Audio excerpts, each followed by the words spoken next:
ఉన్నాయిడా సమిత వాడతాయి ఇప్పుడు మీరు sodium hydroxide ఒక దాంట్లో, ఇది సోడియం హైడ్రాక్సైడ్ రెండో దాంట్లో, ఇలా లేదు ఇలా తీసుకుంటుంది. ఇది సోడియం హైడ్రాక్సైడ్ మూడో దాంట్లో. ఓకే ఇప్పుడు ఒక దాంట్లో బీకర్లో డబ్బా తీయండి. ఇప్పుడు దీంట్లో ఇది బలమైన క్షారం తీసుకున్నాం. బలమైన క్షారంలో మిథైల్ ఆరెంజ్ చూసుకొని పోస్తున్నాం. మిథైల్ ఆరెంజ్ దీని మీద రాసుకున్నది లైట్ ఒక 2 డ్రాప్స్ ఇద్దాం.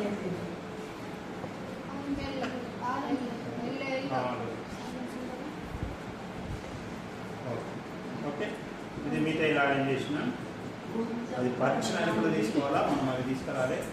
ఇప్పుడు దీంట్లో ఫినాప్థలిన్ వేస్తుంది. ఓకే ఫినాప్థలిన్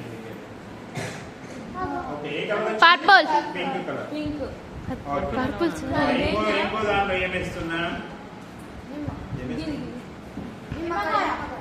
కాస్త పెద్ద బాటిల్ యూనివర్సల్ సొల్యూషన్. దీనికి ఇది యూనివర్సల్ ఇండికేటర్. సో ఏ కలర్ వచ్చింది? బ్లూ. బ్లూ కలర్ అంటే మన pH విలువ 14 ఉంటుంది కదా, ఆ కలర్ వస్తుంది. ఓకేనా? సో ఇప్పుడు చూడండి, మనం తీసుకున్నది ఒకటే సొల్యూషన్. ఇదేమో ఎల్లో కలర్ వచ్చింది. ఇదే కలర్ వచ్చింది ఎల్లో కలర్. ఇదే కలర్ వచ్చింది పింక్. వచ్చింది పింక్ కలర్. ఇదేమి బ్లూ కలర్. సో ఇందులోనేమో యూనివర్సల్ ఇండికేటర్ కలిపినాం. అంటే దీని యొక్క pH విలువను కనుక్కోవడానికి ఇది వాడతాం. ఓకే మరి ఇది క్షారంతో మన ఫినాప్థలిన్ ఏ కలర్ వచ్చింది? పింక్ కలర్ వచ్చింది. ఇదేమో మిథైల్ ఆరెంజ్ పసుపు కలర్ వచ్చింది. ఈ విధంగా మనం ఆమ్లాలను క్షారాలను గుర్తిస్తాం. Right close.